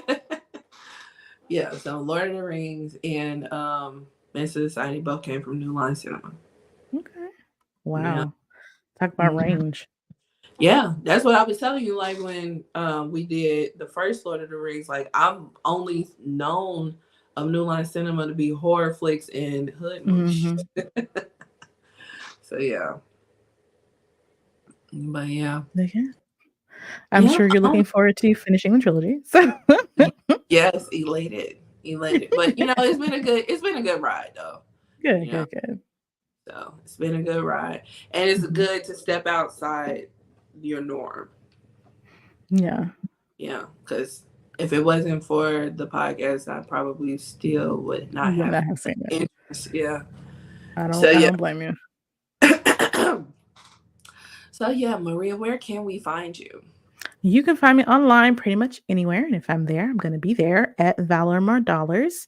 That's VALARMOR Dollars. So Instagram, Twitter, TikTok, Facebook, whatever. I'm there. Probably. And then also I have another podcast with 5 other Black ladies where we talk about nerdy, geeky, tech, pop culture things called Nerdgasm Noir. So you can join us there too. And where can they find you, Lindsay? You can find me everywhere at L_Ranelle. That's L_RANELLE. And also on my other podcast, The Ish We Talk, where me and my cousin, we talk about a variety of topics. Mm-hmm. Hot topics. Yes. Yes. So, yeah, Sizzle. we filmed yesterday and we talked about this viral video of this guy who's dressed. Don't I look clean? I'm not clean. I don't look clean. Right. Like I'm not fresh. I'm not I fresh. thought he was fresh, you I thought he know. looked just fine. And look, Yeah. he takes a step back. He looks so hurt. Right, you I know. was like, He oh. did look hurt. He did good. He did like his whole world was crushed. But yeah, we had a debate. It was me, my cousin, and we had a guest on. And me and my cousin thought he was fine. Yeah, same. The I guest agree. the guest completely was like No. absolutely not. So yeah. So yeah, that was the show yesterday. But yeah. All right. So yes, guys, this was episode 52 of Roomies Review the Movies, and we will see you guys for Lord of the Rings Return of the King episode 53. Yes. Alrighty. See you Bye. later, roomies. Bye.